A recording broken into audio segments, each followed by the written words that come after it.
Merry Christmas. Merry. Merry Christmas. I don't know. I'm not feeling ready. Are you feeling ready? No, I'm not feeling ready, but I'm going to be. And that is, the Christmas remake, which is something we've done in the past. If it's taught me one thing, it's to do things early and plan ahead. So I am doing things early and planning ahead, but I'm not quite there yet. Yeah. Yeah. It has helped discipline me too. And the moments when I have thought, I did not plan well on this, those are still echoing in my brain from last year. Mm-hmm. So we're talking gifts today, gifts specifically for the people who we may feel have everything they need and maybe even everything they want. But how do you buy for somebody, or not even buy, but how do you gift for somebody, make something, gift your time, which may not be a purchase? How do you give a gift to somebody that's hard to buy for? That's what we're going to be talking about. But go ahead. Well, I would just say this is one of the stress areas. If you wait on this one, it will be a source of gigantic stress. And so the sooner we can just make a decision, not have decision fatigue on this, but make the decision and get it down. Here is what I am getting this person or what I am doing for this person. It is just crazy how much it takes off your plate. Yeah, that mental weight of what am I going to do, especially if this is a person that causes you stress in your gift giving, purchasing power. I will say, okay, let's just get it out there right away. Gift giving is my lowest love language. I don't care that much about gifts when people give them to me. I mean, I always think it's nice and thoughtful and lovely, but for people who gift giving is their love language, it means so much, right, Krista? It means so much, but also it's more stressful. So because you want to give a meaningful gift. So I will say also that I do not stress about it that much. Okay. That is a new insight for me. I didn't. So if you come without a gift, that doesn't stress you out? Or like a gift that's just not that great? That's not that great. I'm like, well, I gave a gift, and that's the tradition, is the gift giving, is the exchanging of gifts. Okay. So of course I want to give. Like very interesting to me. Yeah. I mean, this is like the same moment when you said you could get stuff done in a messy house. And I was like, what? Mind blown right now. Yeah. Yeah. Yeah. I have given lots of gifts that haven't meant that much to me, and probably haven't meant that much to the person that was receiving them. So it's the joy and the burden, I think, for people who love gifts at the holiday season. It's also the joy and the burden for the people who don't, because we know that people that are around us care about this. My husband is like me. So that's the Benny right there, is that we are equally yoked in the not caring about gifts department at Christmas time. And I are not. Yeah. But he's gotten very thoughtful. He's amazing at gift giving because he's a really thoughtful person, but he's had to work at it. Right. So this is for those of us who have to work at it a little bit, and for those that stress about it. So this is the episode. Let's talk just about gift giving in general. Like, why do we do it? School those of us who are like, I'd rather spend time with you and call it good. Yeah. Well, I think it is important to look at even the history of gift giving, like in general, not even around Christmas, but do you know that they can trace gift giving all the way back to cavemen? Like, that is fascinating. And they would give things like teeth. I mean, because that's what they had. How do they know that? How do they know that? Well, who knows? I mean, how they know that, the anthropologists know that, but they know that somehow. And they would give gifts, and they would give like a tooth of an animal or even their own teeth or whatever. And they would recognize people in their clan who had done something that really helped the group.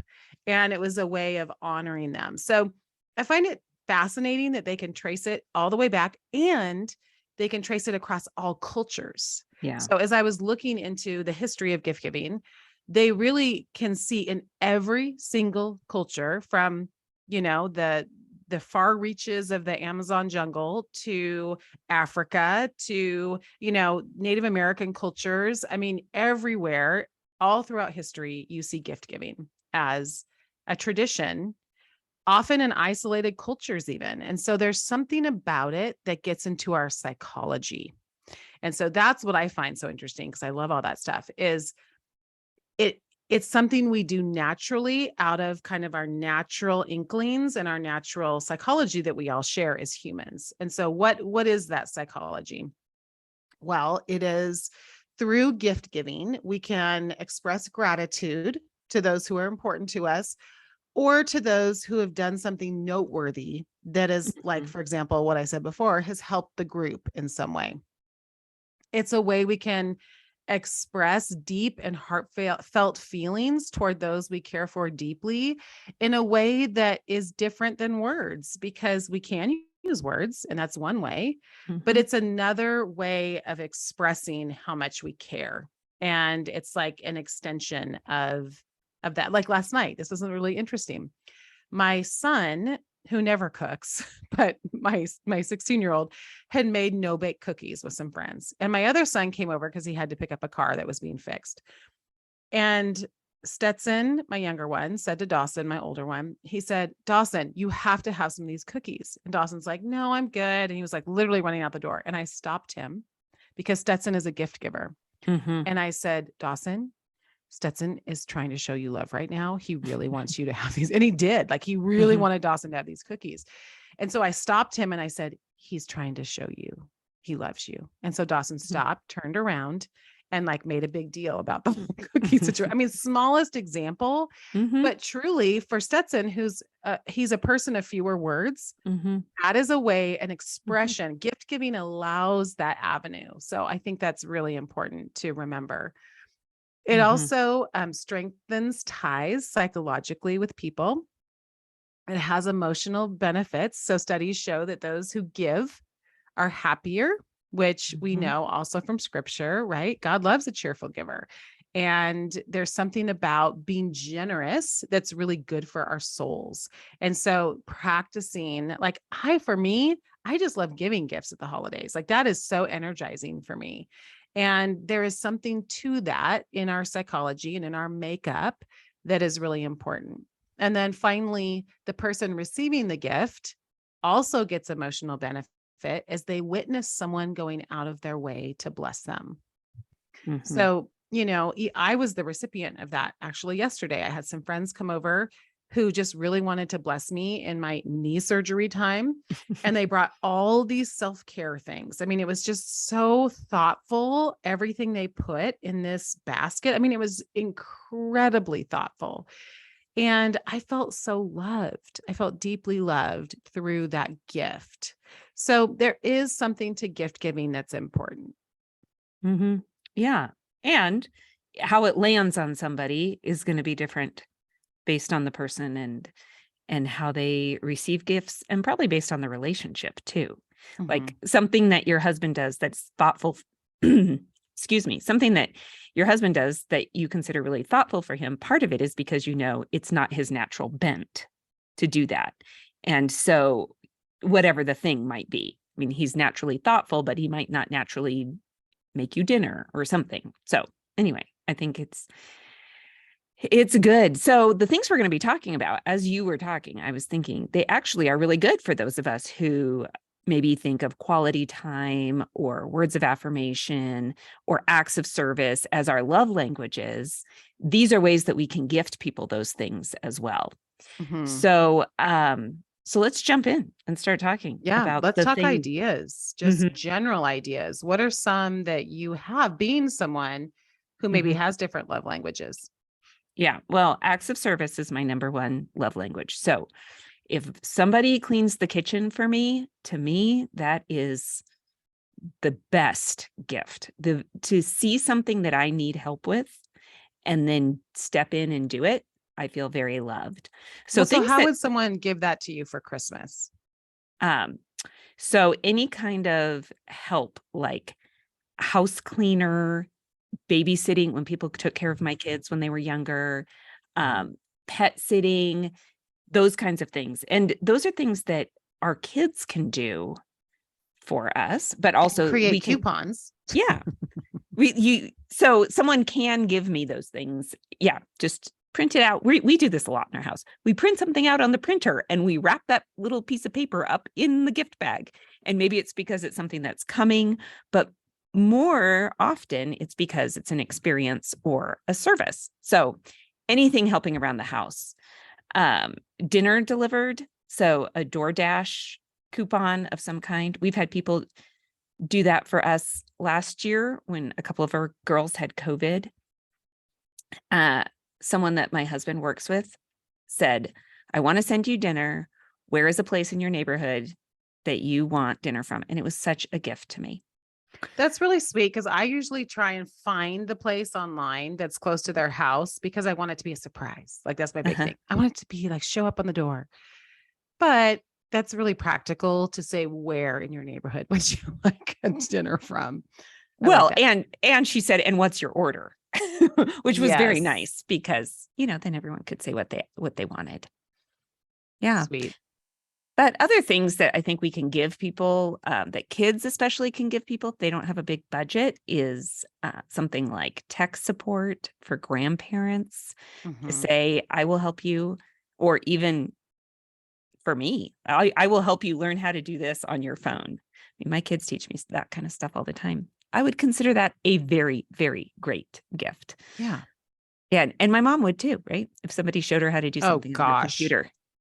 Can I offer a suggestion though? Because what I don't like is when someone gives someone like a coupon for this, but then it never happens because it's this vague thing, which is just like, I mean, this is part of my coaching stuff too. Like you have to put a time on it. It has to be within this month. So in January, and then you literally set a day you're going to make the day, or you say on January 15th, this is what we're doing. There has to be some kind of deadline, or else it just is a coupon that just goes on forever and never gets redeemed. Yep. I agree. Totally agree. My sister-in-law asked for personal training services one year for like having a personal trainer come to our house. So there are all kinds of things that either a professional can do, you can pay a professional to do, or you can gift somebody and the budget doesn't have to take a big hit because it's a service you're providing for somebody. Yes. Oh gosh. And especially if you're talented in an area. I mean, if you are a photographer, gift pictures. If you, whatever it is, if you design invitations, gift an invitation, like a design coupon to design something for an event they're having or whatever. I mean, whatever the skills pay the bills. So just whatever skill you have, put it to use. Love it. I would also say that we need to think like auction hosts. So think about someone who is planning an auction. They've got silent auction items. They've got live auction items. And the silent ones are normally, a little less expensive. The bigger ones are the live auction. But if we start to think, what I think that does is it makes you creative. So like I just recently went to an auction, and here's just some examples of what they had. They had a huge Trader Joe's basket. So literally they just got a big basket. They went to Trader Joe's and just filled it with all their favorite things. How fun. I mean, who doesn't, it was one of the highest bid silent auction items. I'm like, you guys are bidding that over like this art piece that only has 3 bids, but the Trader Joe's one was huge. Everyone likes Trader Joe's. So that's a great one you could do for someone. Golf simulator time. That was another one. People love that, especially if you live in the winter places where you can't play golf year round. Tickets to a show, fly fishing guided tour. You could even be that guide if you have the skills or if you know of someone who does. Basketball game tickets or another sports game. A dinner cooked by you, which I think is a great idea, or a local chef. I mean, if you want to, do more of the live auction. Okay, we should have like silent auction style level, live auction style. But how fun,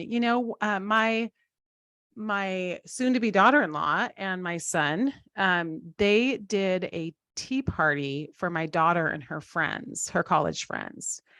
And it was the sweetest thing. And they made it really special, and they wore gloves, and they did like this whole tea set. I mean, it was so fun. And they did it at my daughter's college house with all her friends, and they had the best time. I mean, what a sweet gift idea. That was for her birthday.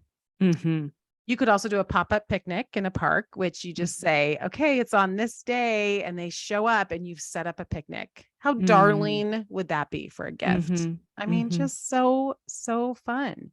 Yeah. And you can use all the stuff you have in your house. And just because it's in the park makes it feel special.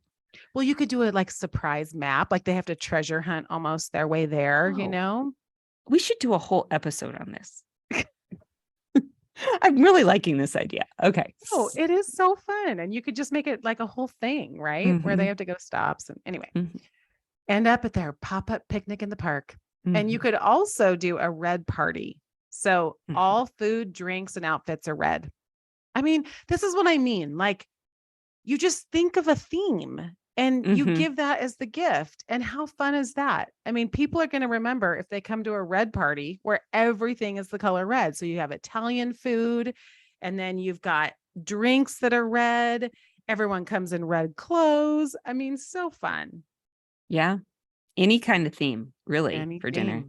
And if there's costumes involved, or it tells you what you have to dress to wear, it's a unifying thing. As stated in The Art of Gathering. Well, actually, and maybe got this from her Instagram account, the author of The Art of Gathering, because now I follow her on social media. But she had a whole thing on dress codes. And how do you appropriately tell people what to wear to an event?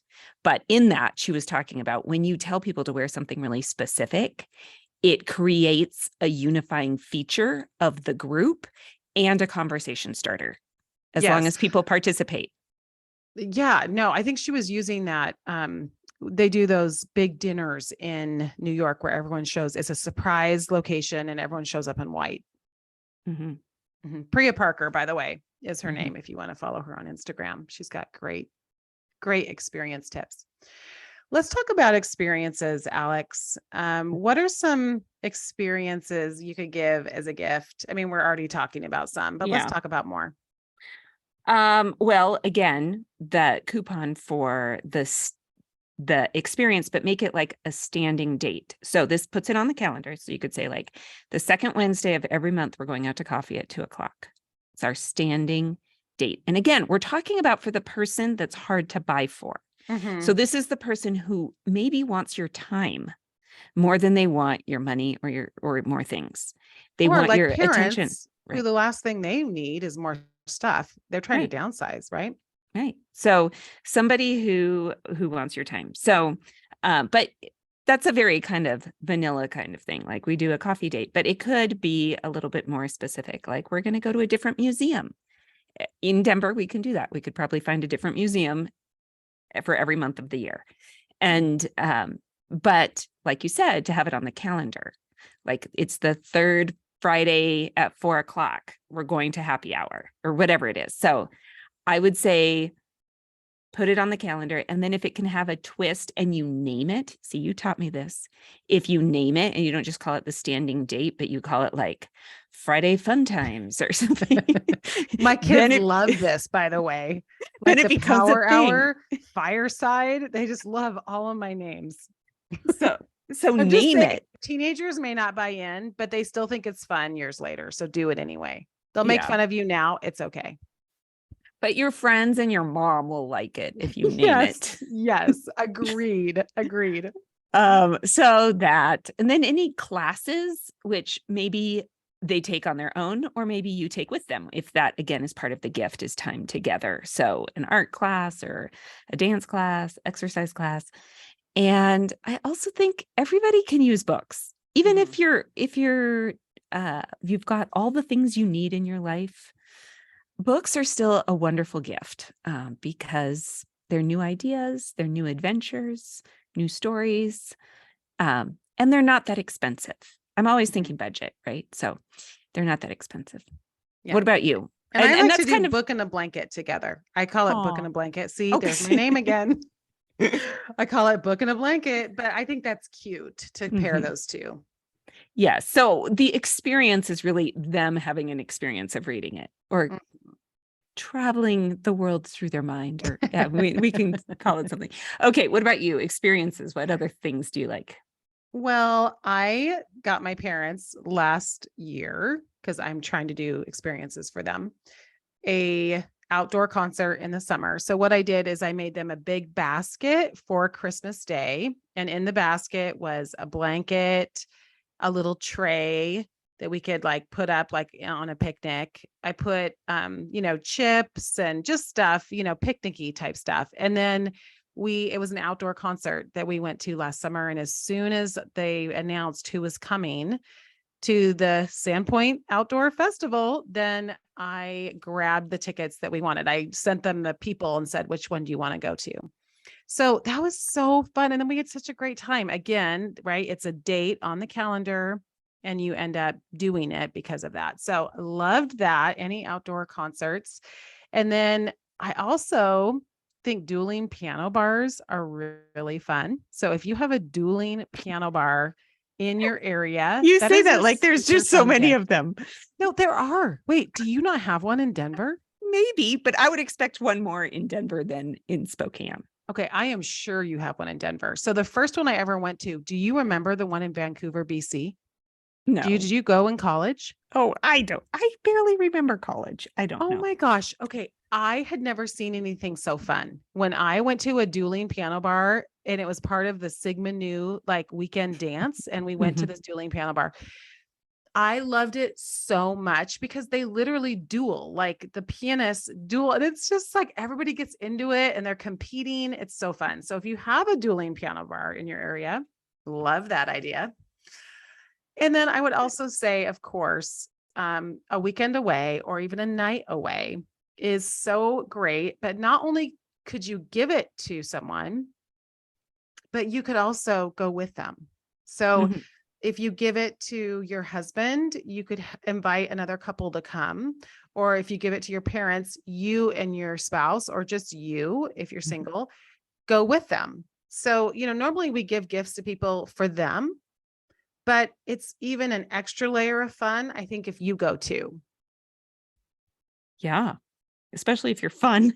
Yeah. Yeah. If they want you, I guess, is the key question there. Yeah. Have some awareness around that. But yes. Okay. Let's talk about homemade gifts because I love homemade gifts. So let's talk about that. Well, again, this is an area where you can coach your kids, because if they don't have a lot of budget, but they want to give gifts to their siblings or their grandparents, this is a good way to do it. And any kind of art. So whether it's a piece of art that they make that you can frame or the person can frame, or something they write, a poem, a letter, or even a performance. Like if one of my children, which none of them are really musicians, if one of my children played an instrument, my mother would consider it the biggest gift in the world if they played her 3 songs. That can be a gift. And so I think any kind of artistic expression is a wonderful way to show love to somebody. And it doesn't just have to be kids. Adults can do this too. I mean, if you wrote, who was it? There was somebody I saw on Instagram that said for their 25th wedding anniversary, they did letters to each other and they framed them. And I don't know, it was just such a beautiful, simple gift of love. Wait, to they each wrote other. 25 letters over the years, or just 25 I don't remember. in the moment? I don't remember. I shouldn't have brought it up. Okay. Anyway. There was something about writing each other love letters. Yes. Yeah, right. Start the tradition now, or give it as a Christmas gift. Obviously, I'm not a great gift giver. We're establishing that fact. Okay. So those are my ideas on the homemade gifts. Okay. What about yours? Well, I love this topic because we do it every year, and it is pressure. You do have to think of a gift that you're going to give, but there's such loose rules around it. I mean, so my siblings and I, we do it. And my parents jump in on the tradition too, even though they give other gifts as well. But We all do homemade gifts, one per family, and it's really fun. And here's some of the ones that we've done. My sister, she made macrame. She made macrame plant holders, which was darling. She also made a candle holder with wood from our childhood property and then drilled 3 holes in it and then so it's like a candle holder, which is so sweet. I mean, they're cottonwoods from our childhood property. I did a family travel map for every family. So, those scratch travel maps. So I mounted them. You can buy these maps, and I did it white and gold because it's pretty. And everywhere you go, you scratch that out. So pretty soon, you start to see like all the places you've traveled. This is a great gift for adventurous families. And then recipe books. My parents and my brother's family, they've done recipe books. My dad made limoncello one year. He made Kahlua another year. Wow. My dad and mom also made benches from railroad ties. And that was something my dad he loves making things out of railroad ties. And because they have a bunch down by the office and like old vintage ones. And this is a bench I use in our dining table. Like I love it. I love that it's from my dad. I love that he's at the table every day. I love that he made it with his own hands, and my mom too. So, and then I made Advent wreaths one year and a devotional to go with it. So I did like candles. Again, it doesn't have to be totally homemade, but like I made. You didn't pour your own candles for it? No, I didn't pour my own candles, but you know what I mean? Like I bought the little birch stands, and then I got the candles and I decorated them, and then I made the Advent book to go with it. So that was fun. And then this was probably my favorite one of all time.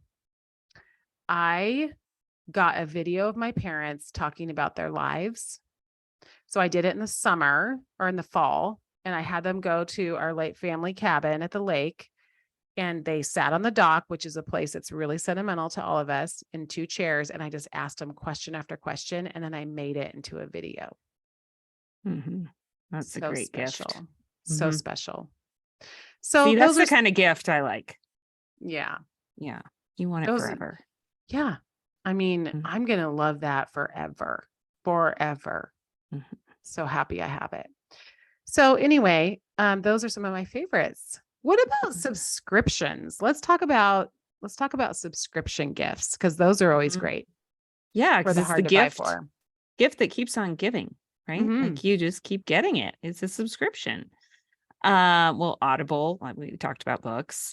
So that's great. Spotify music is also a good gift. For kids, I am a big lover of the Adventures in Odyssey Club. Oh, yeah. $10 a month. Yeah, so worth it. So if you have grandkids, it's still out there. Focus on the Family's Adventures in Odyssey is still going strong. We're big fans at our house. So that is a great subscription. And then we did kind of talk a little bit about like that standing date idea, but it could also be like a monthly home repair service or laundry service for somebody, and say, I'm going to be the person who picks up your laundry every other Tuesday to do it. And again, it's for somebody who needs that. And that's what's going to feel like they're being loved if they get that kind of support from you. And all of this gets down to what's going to make the person feel loved. And so some of these self-made subscriptions could really do that for somebody like me.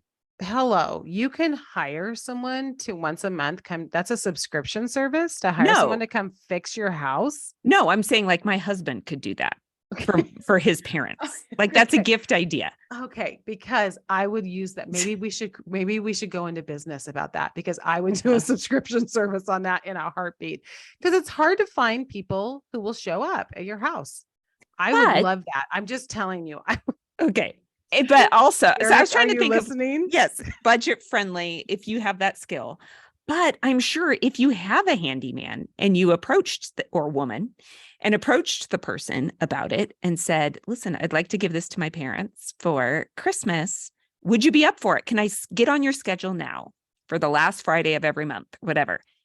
I'm sure they would say yes. I mean, I probably shouldn't say I'm sure, but I would think they would say yes. Raising my hand on that one. Throw my number in that auction item right there.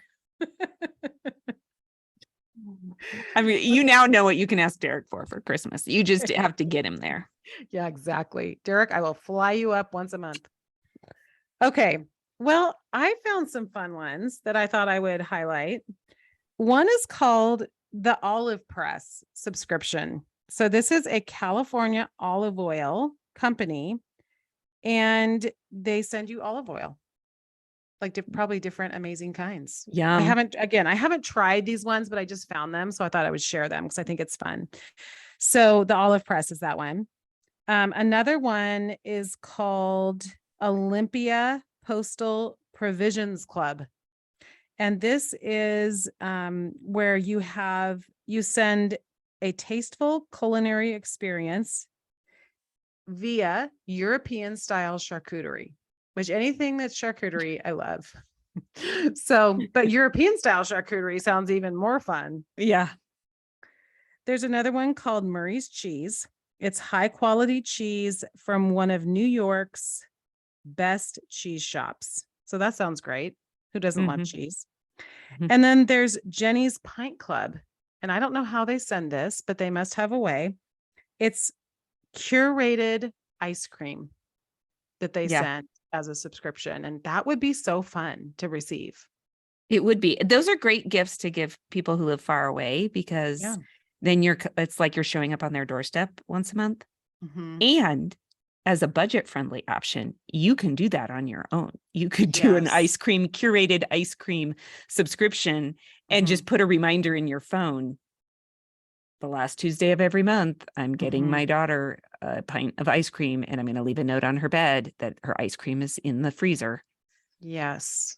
Right? Yes. But you have to follow through. I know. That's the only thing. Like, just know yourself, I guess, because you don't want to be the gift giver. Because I'll tell you, gift giving receivers, that it's important to them. They don't care if it's a $2 pint of ice cream. It's more that you follow through with it. So if you know that about yourself, don't give something that you're not going to follow through. Yeah. True. True. Okay. Well, as we wrap up, maybe give a few hot tips for tech gifts, because tech is always useful. I like the Wonder Boom 2 portable speaker. Small. I take it in my suitcase sometimes. I've traveled with it before, and it gives really great sound. And it's under $100, I think. Okay, the portable car battery charger. Do you have one of these? Oh, are you kidding?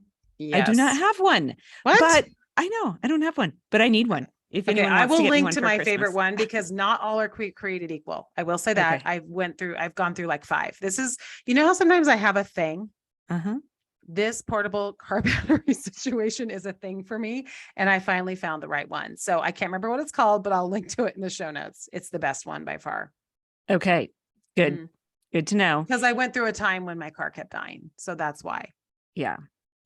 Well, I think you've used smart frames before. I never have, but I am absolutely the target audience apparently for skylight frames, because they're in all of my feeds, all of them. So anyway, I love the idea. And I'll need to get one for my mom, I guess, because you can just email pictures or send pictures right to the frame. And that's really fun for especially family that's far away. Yeah, so fun, and fun for them to have surprise photos pop up. Yeah, right. I would add to the tech gifts, air tags. So for people that lose their keys a lot, their wallet, whatever they lose, you put an air tag on it and then they can find it. So that's really great. And then the other thing that I would recommend for people is something called Remarkable. Have you heard about Remarkable? No. If you have someone in your life who is a legal pad fanatic, the Remarkable takes the place of the legal pad. So it's like a Kindle in that it's not blue light, so it's better for you. You write with your own hand, and it even sounds like you're writing on a legal pad. And you can upload everything into your computer. You can draw, you can sign documents, you can sketch on things. So if like you receive something from someone and they want your markups, you can mark it up and then you just upload it to your computer. So it acts like a legal pad, but it's not. It's like a computerized device. Interesting. Yes, I actually got one for my knee surgery time. So I'm trying to convert, because I'm a legal pad fanatic. I'm trying to convert to the Remarkable.